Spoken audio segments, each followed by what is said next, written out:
લક્ષ્ય ન્યૂઝ, એક નજર, એક લક્ષ્ય. સુરેન્દ્રનગર વઢવાણ રોડ પર સ્થાનિક રહીશો અને મહિલાઓએ રસ્તા પર બેસી ચક્કાજામ કર્યો.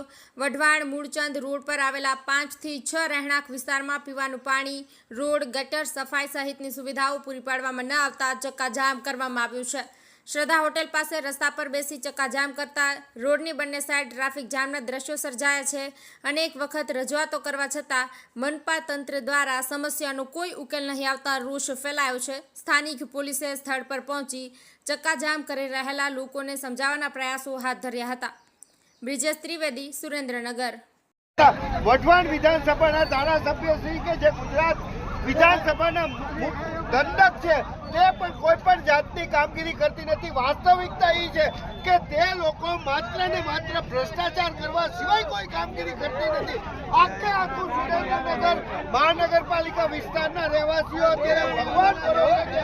તેથી તંત્રને અમે તાત્કાલિક ધોરણે આ લોકોને ન્યાય આપે, એટલે કે આ લોકોની જે પ્રાથમિક સુવિધાની માંગણી છે એ પૂર્ણ કરે એવી સ્પષ્ટ માંગીએ છીએ. આખે આખા સુરેન્દ્રનગર મહાનગરપાલિકા વિસ્તારને આ ભગવાન ભરોસે મૂકી દીધું છે. ત્યારે ભાજપ વાળાને કહી છે કે ભગવાન પણ તમને નહીં મૂકે, આ ગરીબ માણસોના નિરાકારો તમને કીડા પડશે.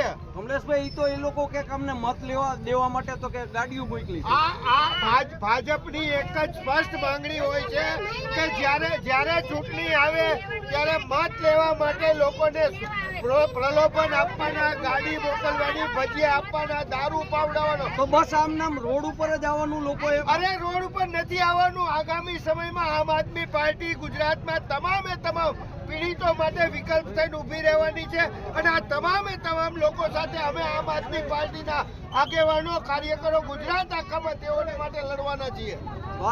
આમાં આંદોલનમાં જોડાશો ને તમે? અરે આંદોલનમાં જ છીએ. લોકોની પ્રાથમિક સુવિધા માટે અમે હંમેશા આમ આદમી પાર્ટીનો એક નાનામાં નાનો કાર્યકર જ્યાં પણ લોકોને અન્યાય થતો હશે, જ્યાં પણ લોકોને સમસ્યા ઊભી થતી હશે, ત્યાં પ્રાથમિક સુવિધા માટે અમે તેઓની સાથે છીએ.